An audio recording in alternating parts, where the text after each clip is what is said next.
Welcome to the Terrible Podcast with your hosts from SteelersDepot.com, where you can find all your latest and greatest Steelers news.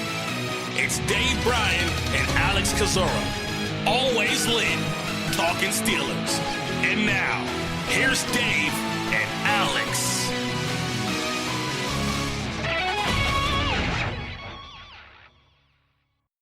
Welcome to the Terrible Podcast, Season 10, Episode 104. He's Dave Bryan at SteelersDepot.com. Thanks for being here this Thursday, Steelers Nation. A little special edition. We said if we were going to do a podcast before Friday's show, which we're still going to do if we had any big news, and we do have some big news here. Dave T. Thomas will join us to recap the 2020 NFL Draft. We go through all the picks for the Pittsburgh Steelers. He's going to be flying out of town, so we wanted to do the show before he leaves for Hawaii. So, Dave, we're excited to listen to that. One other piece of news that we want to get to before we segue into Dave T's conversation. TJ Watt. Oh, don't ask me how I'm doing. I know you're doing fine.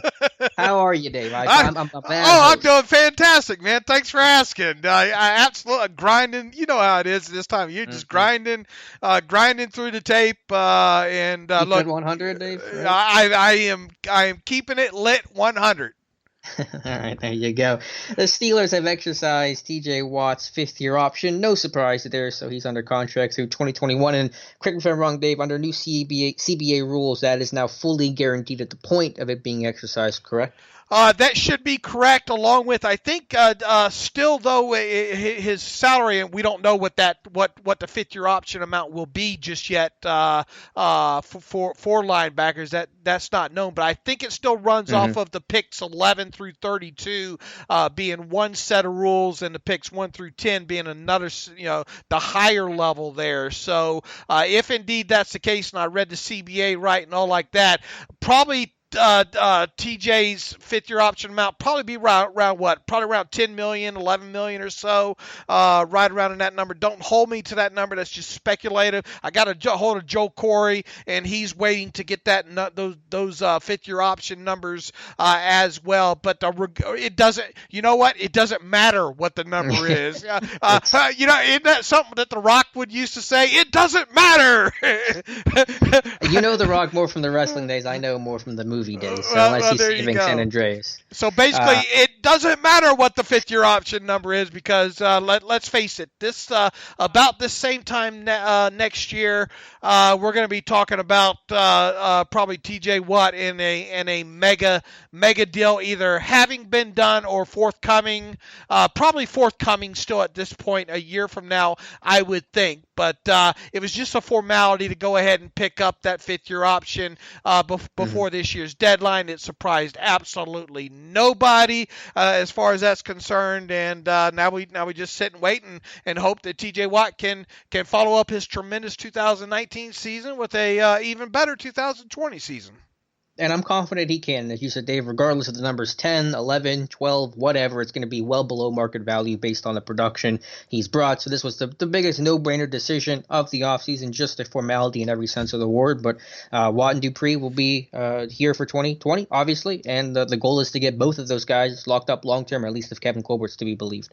Right, and that's kind of, we'll have to sit and wait and see what happens with Dupree, obviously. Kevin Colbert has said, they've said the same thing consistently for a while now, and it plays into history as well, too. They put the tag on a player with the goal, at least to signing that player to a long-term deal. Now, whether or not that deal gets done, and once again, if it does get done, I think it's going to be similar to that the outline that I put on the site several weeks ago. There's no guarantee that it will get done. It depends, I think, on the guaranteed money that Bud Dupree's looking for and the average yearly value that he's looking for as well. And look, the Steelers covered their bases, or seemingly covered their bases in this year's draft with the selection of Alex Highsmith there when they got him in the third round there. So if for some reason they can't get Bud Dupree sign long term, then obviously I think that the smart move would then to go ahead and let him walk next off season, and then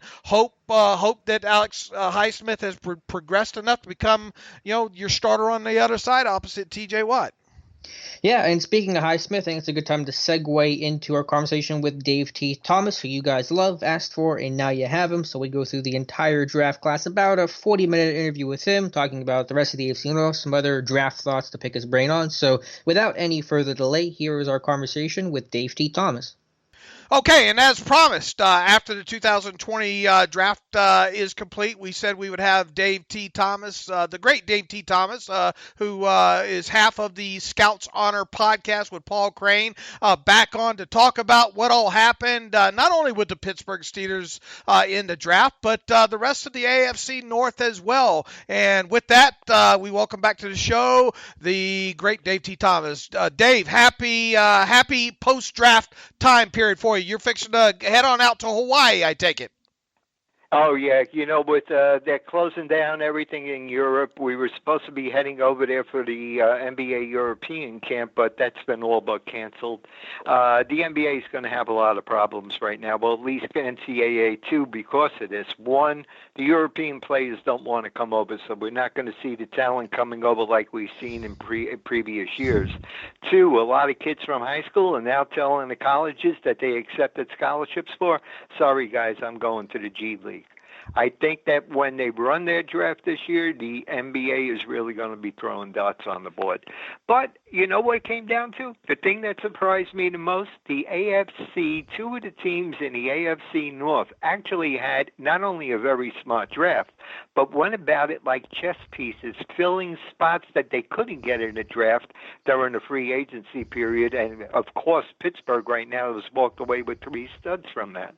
And look, I think a lot of people, when they grading this thing right now, they look at the Steelers not having a first-round draft pick, even though technically, that's a Minkah Fitzpatrick, if you will. And boy, any team I think would probably trade a first-round draft pick for a guaranteed All-Pro there, and especially at the safety position. But anyway, moving on from that, team. Well, let's look at something else with the Minkah Fitzpatrick deal. There was a plus that came with that. They got that 4th rounder. They turned around and took a guy that my report from 2 months ago says that he reminds me of Raymond Foster. They end up bringing Dotson from Lafayette. So actually, by going ahead with the trade, they got, how can I put it, a rent prospect for a year with Fitzpatrick and now carrying over to the next year. So when I look at that first-round draft pick, I got 2 players for the price of 1. Speaking of Dotson, I guess that's as good a place as any to start. Look, I like guards that can move. I like mean, nasty guards such as that, but this is a kid that did not get a combine invite. Kevin Colbert talked, and said, look, this is a guy that we voted to go to the combine. What are you hearing? We've looked a lot of his tape and all, but what are you hearing led to him not being, how did he fall through the cracks and not end up being a combine invite? Well, they got 31 managers scratching their heads right now, and wait till next year when he ends up beating out Wisniewski for the starting job. Now, can we go back a little bit in history over here? First, the player. Second, the school. Kevin Dotson, Louisiana Lafayette, did not go to the combines under the 4th round of the draft. I know where you're going. I tell her, my baby boy, Louisiana Lafayette, didn't go to the combines 4th round of the draft. I can't help it that there's 31 idiots out there with GM tags. What do you like best about Kevin Dotson? You look at what he is. You look at the body and say, I look at the body and say, probably this is a guy that could replace Pouncey in a year or so at center. But I'm looking at him right now at guard. He's got the sudden quickness off the snap to get into the defenders and gain leverage. Shows good functional change of direction agility, and especially with that running unit over there being predominant, you want a guy that's going to get out into the second level. Look at his lateral movement to get out front quickly on traps and pulls. He's got the body and balance that allows him to get downfield and in position to neutralize those linebackers. And when I got a trap blocker that could get in the second level and cause problems over there, that's an added bonus for me as far as being a blocker on the offensive line goes. He rarely overextends in pass protection. He's a naturally strong athlete. The kid did 31 reps. His pass protection grade was 92.4, which was 3rd among all guards in the combines, and the kid didn't even go there. If you're telling me that this kid is the Mr. Oops of this draft, I definitely would agree with you. Somebody made a mistake by not looking at film on him. Before I turn it over to Alex here, how long or what do you hear? How long do you think it'll take him to get flipped? He played most of his career or nearly all of his career at right guard, Louisiana Lafayette. Obviously, David DeCastro's the Steelers starting right guard, and probably going to be that way for at least a couple more seasons there. How long do you think it should take for Dotson to pick up and be able to learn left guard? Well, he already has experience there. He played 182 snaps there last year because of injuries. He played 440 snaps at his spot, and he also moved over 2 games to right tackle when Robert Hunt was out of the lineup. Do you know what? When you look at a guy like that, that's why I'm saying you look at that kid, you look at his hand quickness, it's like kung fu fighting when he gets into the trenches with those defensive linemen. I look at this kid right now, I still see an eventual center down the road because he's a smarty pants over here. I'm not going to put the Monty Dawson tag on him, but he's probably one of the more alert prospects they brought in that offensive line in a long time. Do you know what games last season he played the most snaps at left guard? I'd like to go watch those. Gotta have to pull my stuff up right now. And like I say, I'm packing my flower shirts and my Magnum Detroit Tiger hat. Sure. If you come across that, let me know because I'd like to pull those games. Yeah. Yeah, I'll pull it up tomorrow. I'll send it across to you, and we'll get down and we could rock and roll a bit. This is another question you might not have access to right this moment, Dave T. But you mentioned that Dawson had 31 reps. I know that it was not the combine. I'm not sure what happened with the pro day down there. I'm assuming it was canceled. Do you have any other just workout information? I assume he had a workout that he sent tapes into teams. Do you know any other numbers he might have posted? I had 2 teams down there that went down there to work the kid out before this shutdown was, and Mike Tomlin was one of the guys that showed up down there, guys. Oh, wow. I mean, that's why you had the knowledge on the kid. What did the kid run? He ran the 503, did 31 reps in the weight room. He had a 30-inch vertical leap. I mean, when he came down off his vertical leap, a whole bunch of trees started swaying. A 503 is an excellent time for a man of that size. I want to start at the top of the draft. Real quick, Dave, Dave, do you have his short shuttle and 3-cone time?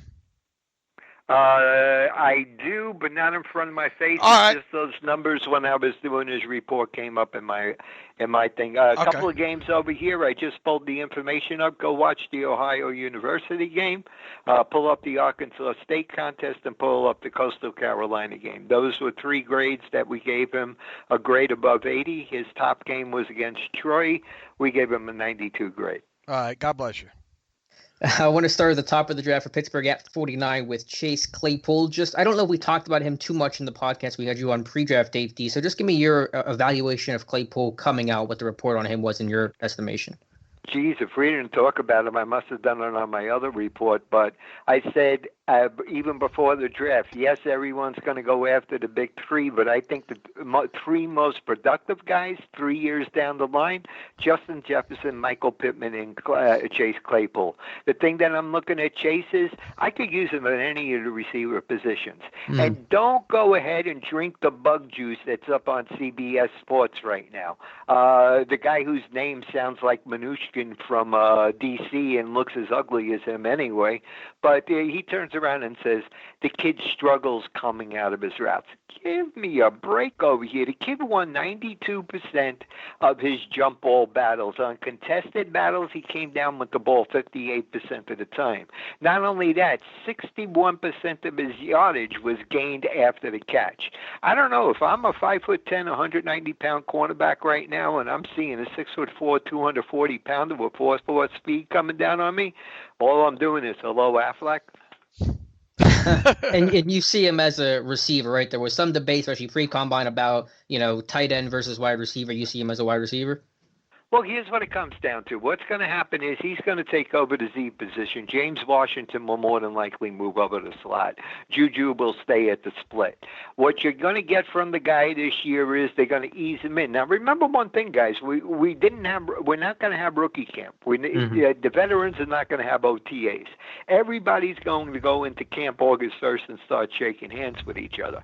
Normally, I always say with a wide receiver, wait till the second half of the draft. Right. I think they're going to throw this kid to the wolves and get him out there doing it.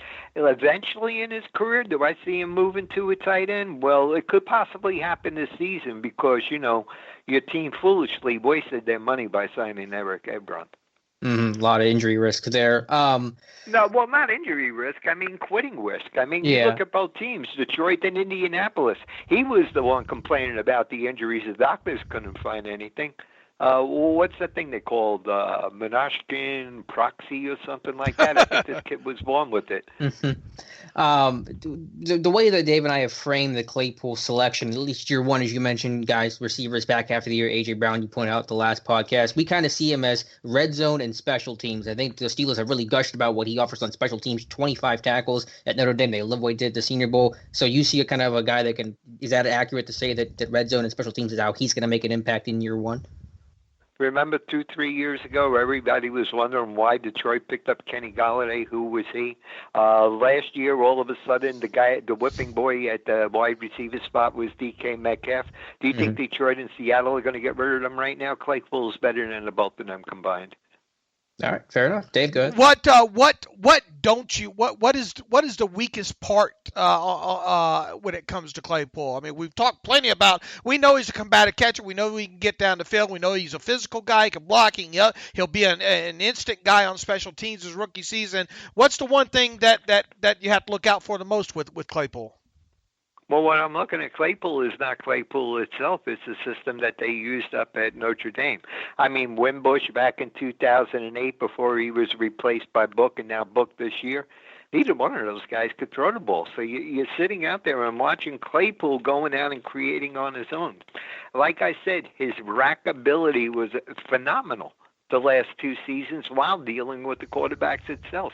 But you got to look at the guy as far as weakness goes. Some of them say that, he takes a while to build up his speed. I don't see that at all. I mean, the kid on his better day could go out there and run better than most of the people out there. They say that, this is only his first true year as a starter. So what, man? I go outside and I watch a little duck, and next thing I know, it turns into a swan on me. Am I going to complain about that?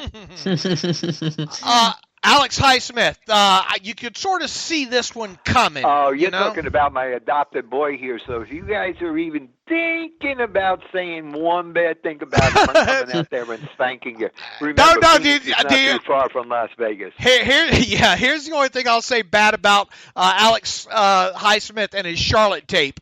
The camera crew of the TV, of the TV angles of that is absolutely horrible, and that's about the only thing I can say bad about the Alex Highsmith's Charlotte tape. But the floor is yours. Tell us. You know what it is. Look at the level of competition they came out over there. They don't exactly have ESPN sitting on the sidelines putting together film for them. And you know what I say about that? Frankly, Charlotte, I give a damn. I hear you. Tell us a little bit more about Alex Highsmith. This was a kid that I identified last year. I said if they only changed the system over here and freed him up and stop having him come in on the inside. If you go back and look at the plays from his first 2 seasons, a lot of times they were using him as a 3-tech. We saw that. Yeah, for sure. This was a guy that we posted about that on the site there because you can even look at the Tennessee game and him having to play that defensive, more of a 3-4 defensive end and sometimes a 4-eye defensive tackle spot. Go ahead. Yeah, well, go back and look at the Clemson game last year where he only had 3 tackles, but he had 8 pressures in a game. Look what Dabo Sweeney says about him, and I'll quote him right now. He's on the all-great playlist. I keep watching him and going, holy cow. Well, he didn't really say holy cow. He looks like Xavier Thomas. He's physical, fast, disruptive, causes sacks and tips. Really, really good football player. That number 5 could play for anybody in the country. And then the man that he went up against, Jackson Carman, probably their most consistent blocker on the game. He was a dude. I've been playing football for 12 years, and he's by far the fastest off the ball I've ever seen against, ever. What makes Alex that type of guy, what makes him a poor man's Watt? Look at his eyes. His eyes are always following the ball or following the quarterback. You can't teach a defensive player eyes. He has to have that natural instinct. He has, if I had to compare him with anybody right now as far as his uses of the hands, let's go back and look at one of my former greats from the Pittsburgh Panther days, and that was Aaron Donald. I look at this kid, his hand usage itself. He goes out there, takes on guys 30, 40, 50 pounds ahead of him, and the next thing you know, there he is sitting on a quarterback's helmet. Do you see him as someone that needs to get a little bit stronger, though? I think maybe the one knock is just a little thinner framed and somebody that might need to play heavier, especially in the Steelers 3-4 scheme where you got to set a physical edge at outside linebacker. Well, the whole thing comes down to he's 6'4", 242 pounds. You know, he bench presses well. He had a 390 bench press back in April of last year when we were all down there looking at the kid. I looked at the Charlotte program, and that says they got 3 good guys there. 2 of them ended up being drafted. The other one was Clark, the offensive tackle in the 4th round. I was surprised that Benny LeMay wasn't drafted, but I think everybody looked at the stopwatch on the guy. This is an up-and-coming program, guys, but understand one thing. When you're out there looking for Lincoln pennies, you know, in the stands after the game, you don't really have that much of a budget. Mm-hmm. So the 3 guys you mentioned at the top that you love for the Steelers class, I assume, is Dotson, Claypool, and Highsmith. Those are the 3 picks that were your favorite for Pittsburgh? Oh, I love McFarland, too, because simply this is they needed that scat back. They needed that guy to come in on a 3rd down, and all of a sudden, boom, boom, boom. There we go, Speedy Gonzalez, and that's what he brings to the table. You look at their lineup right now, I think that James Conner is pretty well spent. I think if they all went in on even numbers and everything that they do over here, I'm looking at a situation where I much rather prefer starting Benny Snell if he's healthy and then bring McFarland in as my change of pace back.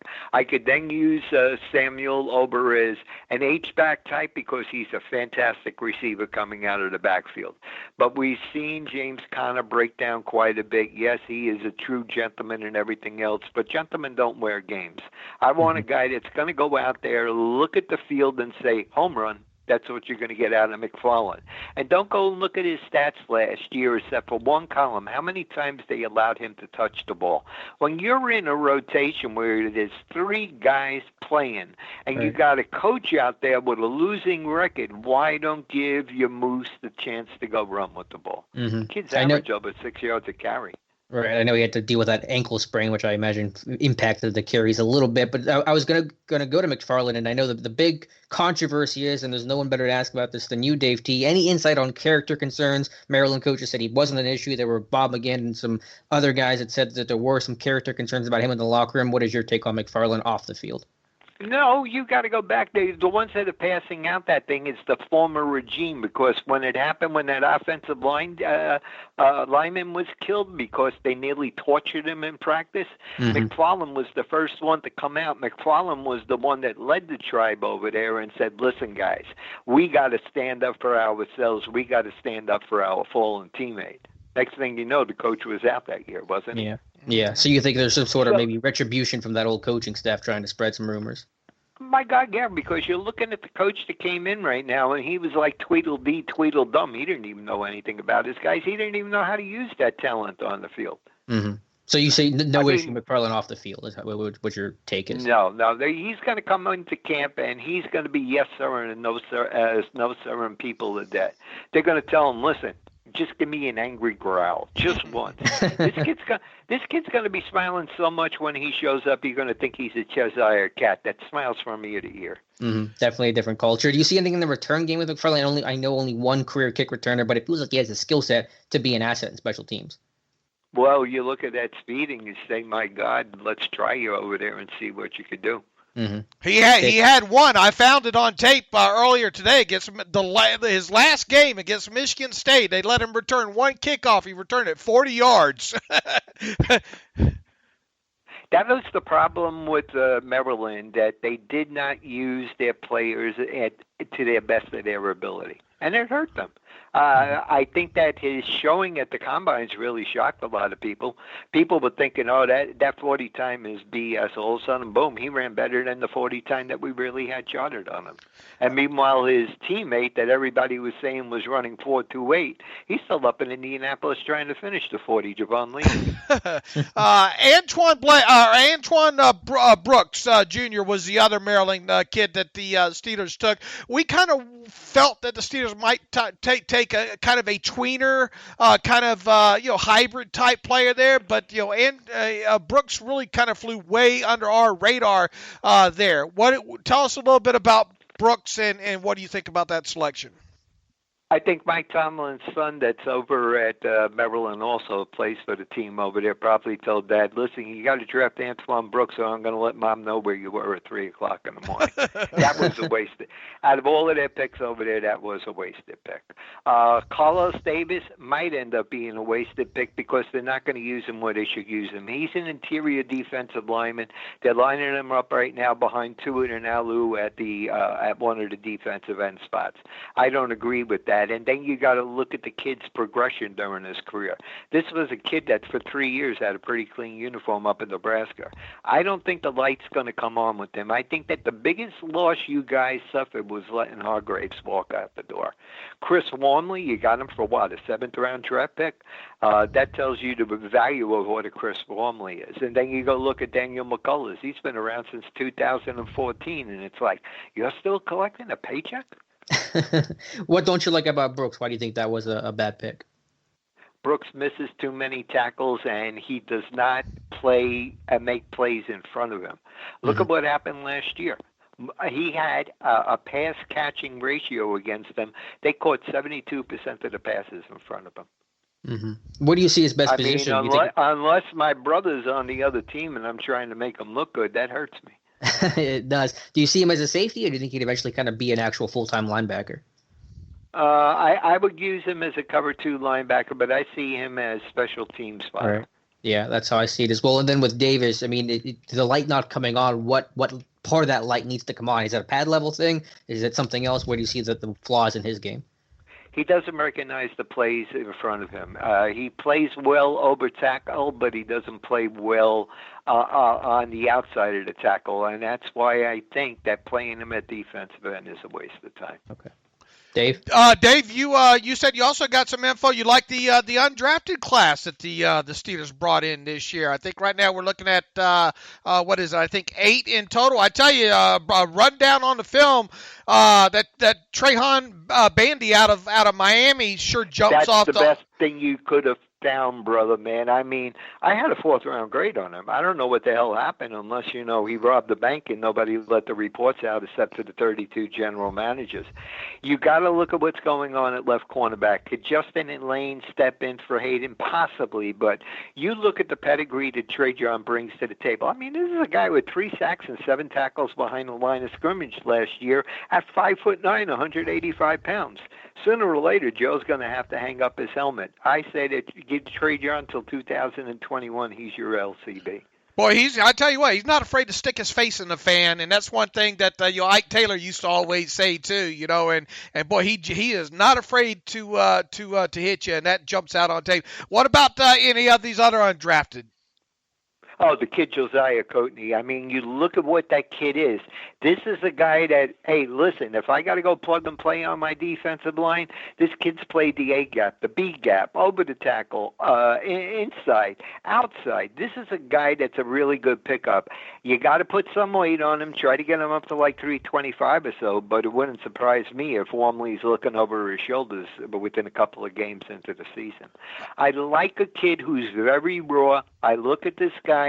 I really hope they move him back to strong side, outside linebacker. But as a defensive end, he did his job over there, and that was James Lockhart. But going back to Josiah, here's a kid that in 3 years down at Mississippi, 51 quarterback pressures, 8 quarterback sacks while playing in an interior position. Do you have a height weight on him from the offseason? Coatney, hang tight. He was at the combines. I think it was like 308 at the combine, 6'2"-ish, 6'3", somewhere around there. Okay. But he was at Indy. He was one of the only undrafted player they took that wasn't at the combine. Okay. Okay, let's see what we got on him over here. 6'3", 308, 10-inch hands, 32 and 3/4 arms, 1.8 in the 10, 4.82 in the 20, 5.21 in the 40. That's why I say play him inside. 807 cone, 27 vertical, 8.3 broad, 22 reps. Christian Tano out of Tulane, probably a developmental guy, practice squad potential, maybe at least as a rookie. Tell us a little bit about the Tulane product. Well, they better load up on the offensive line because both of your tackles are unrestricted free agents next year. And I don't know if he's going to regress as far as his playing ability goes, but to have a 14.75 tag on Pouncey next year, if I need some money on my cap, I got to look at that as being a casualty. Okay, well, do you have anything on the scouting as far as Montano goes out of Tulane? We had him as a priority Okay. free agent grade. He was the type of guy that we figured had to come into camp, and people were going to have to figure out what to do with him. All right, But the other big three, the Lockhart, Bandy, Coatney, I'm looking at their 53-man roster, and these three guys are definitely going to win a spot. And what about Leo Lewis out of Mississippi State? Yeah, Leo's problem is the problem we see a lot. He tries to attack the backfield too much, and he forgets his assignments when it comes to pass pro. So it sounds to me like you like three of the six draft picks, and that's enough for you to give the Steelers an A on this year's draft class. I like 4 of their draft picks tremendously. I mean, Yeah. You go Claypool, you go with McFarlane, Dotson. I mean, this was a very good draft, and Highsmith. I mean, geez, for a team that didn't have a first-round draft pick, and like I say, Fitzpatrick begat Dotson. So you had 5 nice guys that you're able to deal with right now. One last question on one other undrafted player, and I based this. I just started watching it, but just the size alone is, of course, interesting. Calvin Taylor from Kentucky, 6'9", 310. Do you see him sticking on the defensive line? Do you think he's a potential offensive tackle that's candidate? the guy I do like what they did with Alejandro. Remember, Alejandro was a 6'9" wide receiver at West Point. He ends up being a defensive end on Philly's practice squad. He gets to Pittsburgh. They see the feet of his and say, you know what? Let's build you up and make you an offensive tackle. I see the same thing with Calvin. Yeah. And remember what I said, brothers. If you end up losing Alejandro and Fryer next year, that's going to be hard to replace, not only because you're losing your 2 tackles. I always say an offensive line needs 3 years to get their chemistry down. Mm-hmm. That's a great point. Yeah, Villanueva, Filer, Banner all set to be frees next year. Any other final thoughts? And then the price tag on Pouncey, too. That's a thing that I got to be alert of, especially when I'm trying to put together my team next year. Do I go after this free agent or what? Well, how much money do I got left? Right now, they got $48 million left.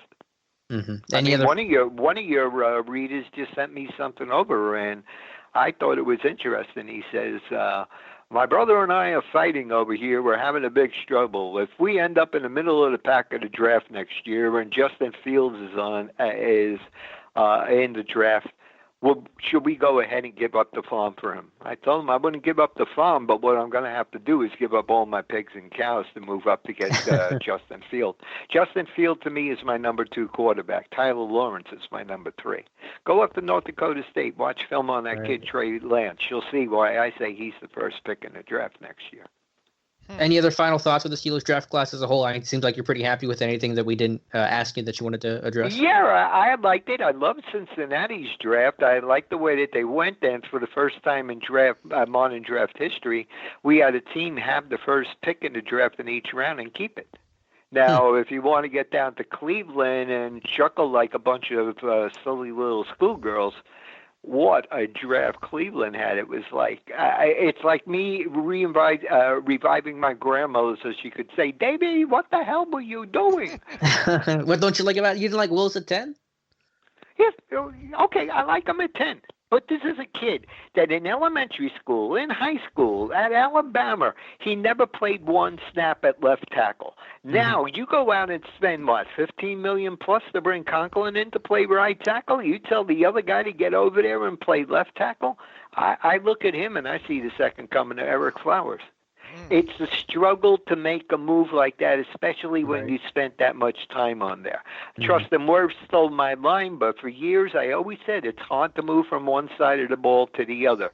It's sort of like going ahead and trying to wipe your butt with your other hand. Go ahead and try That's what Flozell Adams would say. Yeah, it was like writing with your other hand. Absolutely. Yeah, Flozell Adams said it was tough making that switch there when he came to Pittsburgh for that season. It's the domination of the shoulder. I mean, here is a kid that is predominantly a right tackle because of that. It's the footwork. It's the balance. All of a sudden, you're doing everything opposite. It's sort of like you're hanging out with Superman in Bizarro World. I tell you, Dave, if people didn't know any better, they'd swear Alex and I are kind of spies for the Baltimore Ravens, and that we should probably change it to Steelers Depot, from Steelers Depot to Ravens Depot. It seems like a lot of players that we end up liking through the pre-draft process, a lot of them end up Baltimore Ravens players. What did you think of their draft this year? Celestial. I mean, I was hearing the hops and the horns from football heaven coming down with Eric DeCosta about what he did on the draft. That was the best draft ever. And then you got to look at the free agents they brought in, the two tight ends, Eli Wolf and Jake Breland, a sleeper at quarterback, a mobile quarterback, and Tyler Huntley. You go down the list, Tristan Colleen Castillo. This was a guy that was the number one center among all juniors last year before the season started, and then he crapped in his pants. Could he pop back? You got to look at, they're using Jake Scorer over there, so, it's going to be like open competition. And then look at the kicker that they brought in, Nick Vogel. Okay, he's not going to be with them because of Justin Tucker, but this kid's got a powerful leg. Someone's going to notice it and pick it up, and then Eric Flowers is going to fleece a team like he did with Minnesota by getting rid of that guy Vedrick last year. All right. Yeah, they flipped that kicker. They probably do the same this year. They got a fourth rounder out there, and next thing you know, everybody was taking a look at the guy and saying, nah, no problem. Don't need him. Right, yeah, he bombed out. Any other draft thoughts? What about Green Bay? A polarizing draft, Jordan Love, no receivers. Do you like that investment of going heavy at quarterback, or do you wish they would have gotten help for Aaron Rodgers? I liked it, and I hated it at the same time, only because the thing comes down to, in 2 years, if Aaron Rodgers is not in the lineup over there, it's going to cost them $51 million in dead cap money. The thing is, though, by taking Jordan Love right now, they're covering their patooties that Aaron Rodgers, if he gets hurt, they got a guy to step in. Right. But they were also telling Aaron the same thing. Enough of your crap over here. We've had enough of you. We're sending you a message right now. You don't own the team. You don't coach the team. You go out there and throw the football for me. What do you? It's more locker room that I think that they're looking at Aaron Rodgers as. Yeah. That's an expensive. Is it big for locker room though? What do you think of Love? What do you think of Love, Dave? Love is my best quarterback in this draft. Okay. It was just a shame that Bill traded out of round one and decided that a guy named Lewerke from Michigan State looked good as a free agent. When you step, I did it. Go ahead. You pop up then and look what they did. A.J. Dillon. I mean, this guy to me is another Eddie Lacy, 250 pounds. You don't know what the hell you're going to get out of him because he's always underperformed. Same thing with their fifth rounder with Kamal Martin. If it's not an injury, it's an off-field issue. If it's not an off-field issue, it's a performance issue. Josiah DeGora, this is a very good H-back. He's an Aaron Hernandez without wearing 8 digits on his jersey. John Runyon in the 6th round, if they move him to guard, I like that pick over there. I think they got an underrated center with Jake Hansen, but I think their best pick in the day 3 was Simon Stepaniak, the offensive guard from Indiana, who they're converting to right tackle. Go back and look at the combine numbers. Here's a kid, 2 weeks before that, he had ACL surgery, shows up with a cast on his leg, sits down at the bench and puts it up 37. Back at school, he holds the record with 53. Dave, let's send you out kind of on this note. I know it's only it's late April here. Calendar's fixing to turn to May. We're fixing to have probably a lot of dead time here with due to the corona pandemic and all, because of no OTA programs, no rookie mini camps, all that. And look, I got probably lucky to start training camps on time as it is right now. But just from a 30,000-foot aspect right now, knowing what you know, seeing the draft in the rearview mirror, what are your initial thoughts right now on the 2020 Pittsburgh Steelers? I see them as a playoff team if Ben could stay healthy on the field and stop channeling Ramon Foster with that big belly of his. I think that everything relies upon Ben right now, because if you look at those backup quarterbacks, they proved one thing last year.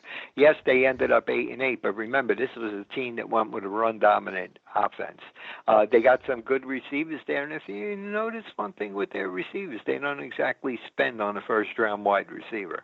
It's the round 2 to round 3 guys. I see Juju going out there and being the number 2 guy because Chase Claypool will be the number 1 by the 2021 season. Do you think Juju will do enough this season to warrant getting tagged next year? Because, I mean, look, this is his final year of his rookie contract. There's no signs that the Steelers are going to re-sign him this offseason. So that really says, look, to prevent him from hitting free agency, he's going to have a season similar to the one he had a couple of years ago. So I guess my question is, where you sit right now, will Juju Smith-Schuster be on the Steelers in 2021? Not on a tag. I mean, that's nuts. I mean, I look at this guy right now. He's strictly a number 2 guy, and he proved it last year. You know, it goes back to the old Detroit Lions quarterback, Milt Plum. Oh, played 20 years in the league, 19 of the years as a number 2 quarterback. He says, your number 2 quarterback looks great till he ends up becoming number 1. Juju Schuster, you look great as the number 2 wide receiver there when Antonio was there, but now that Antonio was gone, the Emperor was exposed with his pants down. So do you not vision him being with the Steelers in 2021? Yeah, if he wants to come back on a decent deal, but unless he explodes out there on the football field, I'm not tagging him, and I'm not giving him even $8 million a year. Alex? I got to look at next year's draft. They all talk about, oh, this was a great quarterback draft. It wasn't. There's 1, 2, possibly 3 of these guys that will actually end up starting. I look at next year's draft over here. I got 12 guys going in day 1, day 2, just from the quarterback position. Wow. The receivers out there. I mean, look at Chase down at LSU. I mean, if anyone has an opportunity of getting into the top 5 among wide receivers, it's him. My last question for you, Dave T., just to look at this draft, again, unique in so many different ways because of the pandemic. Did you get any feedback from teams? It seemed like things went well and maybe even better than expected in terms of the process, no big technical issues. Do you think teams enjoyed this more? I'm sure they like being in their war rooms better, but how did you think the whole process for the draft went this year? I think that the coaches went in there kicking and screaming and came out all smiling. I mean, it was like we were looking at trends, like you watch, a bunch of guys sitting down playing poker with you. If you notice Bill out there, if he handed his dog 1 treat, he was taking an offensive player. If he handed him 2, he was taking a defensive guy. So we already read Bill's hand. We just didn't know what the hell he was doing. It was. I really hope the NFL looks at this and stops the circus. I don't want to see 600,000 people waiting online to get on the Ferris wheel. I don't want to see Topo Gigio going up there with the Pittsburgh Steelers 3rd-round draft pick and announcing it. I think that this draft over here gave the home element. Guys, they drew 32% more than they did in any other draft. The other drafts were boring because they had so much in between. Right now, they didn't have any in between. Their in between was talking about the players out there, and that's the way it should be. Probably not going to stay that way, is it, though? They're probably going to go back to the other method next year, I imagine. They are. Well, Cleveland, 75th anniversary of Cleveland, and the draft's going to be there, and I say, who wants to be in that cesspool anyway? Not me. Who had the best draft? Oh, definitely Baltimore. Jeez. Okay. It was like Baltimore and then 31 teams. Who had the worst? Who had the worst, yeah. Cleveland. I mean, my God, go back and look at Cleveland's picks over here. It's like, what the hell are you doing? All right, well, with that note, Dave, look, always entertaining. We always look forward to this time. The listeners always say, when you going to have Dave T on? When you going to have Dave T on? And since the draft ended, when you going to have Dave T back on? So we officially accomplished all that goal, and as usual, look. Yeah, you ran it out because Friday is my last show ever. I hear you. Not ever. You'll be back on next year. No, I won't. Yeah, you will. I'm going to talk. They will not be able to find me. I've already told the Yankees. I've already told the NFL. I've told the NBA I am gone. When I step on that plane to get out to Maui, the only way you're going to come out there and get me is if you bring Cheech and Chong with you. We're going to find them. Yeah, we'll find them. Look, I guarantee we'll have you back on next year. One way I'm going to find you and have you back on. But if for email Dave T and tell him 53 years. I've done this for 53 years. I got stage 4 cancer right now, man. I got to go out and do my bucket list. I understand. Well, if for some reason this is the last time that we have you on, we certainly do appreciate it all the years. I mean, heck. Well, if you have me on next year, and I got the hops and the horns going in the background, I'll just tell the Angels to shut down. I hear you. Look, we appreciate all you do for the show. You're definitely a big hit, Dave. And hey, listen, before I go out over here, I want to thank all your listeners because, oh my God, it was like, how can I put it? I was sitting with a college professor with the questions that they hit me out on.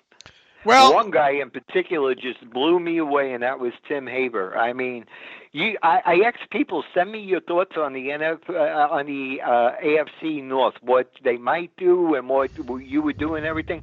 This guy sent me a book over here, man. I'm going to have to bring it to the library because it's bigger than War and Peace. Well, we like to think that we have the best listenership out there when it comes to Steelers podcasts and the most knowledgeable. You got the best listeners that I've ever been associated with. The most fervent have been the Raiders. The stupidest have been the Cleveland Browns. I hear you. Well, Dave, look, from myself and Alex, we certainly do appreciate, and we hope this isn't the last time. But if it is, we certainly appreciate all you've done, all the numerous appearances that you've made on the Terrible Podcast over the years. Thank you, Dave. You know what? Because you're good Joes, and that's what I try to explain to people out here. Don't sit me down with a guy that's a suit and tie type. Sit me down with a guy that I could have him sit on my couch watching a game with me, or I could go to the bar, man, and we could just kibitz. That's what you two guys are. God bless you, Dave. Stay healthy, okay? Peace out, guys. As always, Dave, great information from Dave T. We do wish him the best health-wise and everything in his life, but you just can't get that kind of information. I asked about what Kevin Dawson's measurables are, and I get them off the cuff like that. That's a special dude. We thank him for all his time. Absolutely, and all the times over the years, man. I don't know where all those years went, Alex. I mean, it just seems like yesterday had him on. I just remember being floored when we had him on that first time, thinking, Lord, what just happened? And the second time you do it, you end up liking it more, and you just learn just to put the seatbelt on, and especially during the pre-draft times that we have on, and you throw out one name and you get 5 back. For him to be able to throw out that information, and look, he plays a big part during the draft too for us. I mean, he's constantly sending me draft reports on and scouting reports on these players, and just an invaluable mouthpiece and resource, if you will, throughout the years. I'm not going to let him go out that way, though, Alex. You know me. He's going to be coming, I think, to Vegas here in the near future, so I plan on breaking bread with him a couple of times there, and look, we obviously wish him the best health-wise, and hopefully we'll have him back on next year as well. Mm-hmm. And I don't think Steelers Nation will let him off the hook that easily either. Real quick, Dave, I'm sure you've told the story before, but how did you find Dave T, or did he find you? What's the origin story there? I think he used to. I think we were at the time. David Todd and I were just looking to have a guest on to talk draft, and I think at that time Dave T was really the old Scouts Inc. or Scouts.com, website and group or whatever that was at the time. I think he was really popular in writing articles on there at the time. That's how I came across him initially. Was I think on the Scouts.com, the Fox when it was a Fox owned product at the time there. I think that's initially how I came across him, and just the whole, and look, we was just beginning out as a podcast at the time, right, and looking to have someone with more broader knowledge of the draft prospects that was kind of nationally known. And I had read the backstory about him, obviously, getting a start with Al Davis and the Raiders and all like that. I thought to myself, well, that'd be an interesting guy to have on, and little did I know, right? Right. Because I'm sure, when you first had him on, I'm sure just the draft coverage in general was a lot different. The landscape, it wasn't as intense and just fervent like we see it today. I don't know what exactly you were doing for the site-wise in terms of the draft profiles. I'm sure it's not like it is today. So I'm guessing back then that was such a valuable resource to have. Oh, it was. Obviously, I think, we had, some YouTube stuff out there and all, but, you had to rely on either interviews with guys such as Dave T or whatever you could read out there, and how this whole, and it's unfortunately it's still that way. A lot of this stuff, one NFL.com report will get regurgitated all over the place because people just don't watch the tape, So it's nice to know, and that's my biggest thing. Sometimes I tell people, make sure anybody that you listen to when it comes to pre-draft coverage that you have a full understanding, or at least you think that you do, that this person that you're listening to has watched the tape. Dave T has watched the tape. Yeah, he's watched the tape, and look, he's for several years he worked for several scouting services there. That if he didn't actually watch the tape on a guy, he's reading a report of a guy from a guy that he knows watched the tape. And I think that's a big difference when it comes to that kind of thing there. So just an invaluable resource over the years when it comes to Dave T and the draft, and just blown away year after year when it comes to that, and just very, very thankful. And like I said, hopefully this isn't the last time that we have him on the site or on the podcast, I should say. Yeah, absolutely. But I'm glad he's getting some rest and relaxation out in Hawaii. So that'll be our show today. We'll be back tomorrow on Friday. We'll do reader emails, have a more traditional show. A lot of comments from Kevin Colbert. He's gone on his media tour, so we'll talk about what Colbert has to say, along with our additional thoughts on the draft, including some of the undrafted players I've been able to watch a little bit more the last couple of days. I'm sure you have as well, Dave. So, I think the Friday show we're going to have a group session. I think, right? Yeah, absolutely. We'll have the whole team, I think, right? Josh, Tom, Daniel. Am I forgetting anyone here?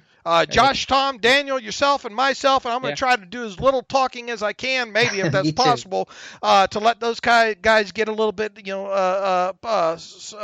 sunshine on, for the great job that they did. So I don't know how. I imagine it's going to be a pretty large portion of the Friday show. I'm not sure if we'll get to how many emails we'll be able to get to the listeners on the Friday show. We'll try to, but I'm sure, look, we'll obviously talk any news that breaks before then, and obviously have a long conversation with Daniel, Josh, and Tom. And look, we'll just keep this thing. Who knows? Maybe we'll do 3 podcasts next week. Maybe we'll do 2. We're undecided on that. But in the meantime, well, one last note, real quick. I keep forgetting. If you want to email Dave T, or you want to mention this, scoutshonor.podcast@gmail.com is the place to reach him, and tell him you want him on the podcast next year. Yeah, tell him he's not going to get out that easy. That you got to have him on the Terrible Podcast ahead of the 2021 draft as well too. So in the meantime, you can follow me on Twitter at Steelers Depot. Follow Alex on Twitter at Alex_Kozora.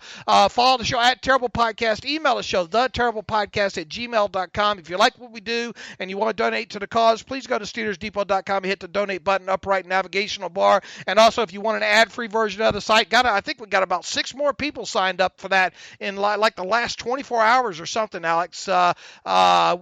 So if you want one of those, go to SteelersDepot.com and hit the ad-free button up right navigational bar. And for $25 for 1 calendar year, you can have an ad-free version of SteelersDepot.com. So with that, until Friday, as always, thanks for listening to the Terrible Podcast with Dave and Alex.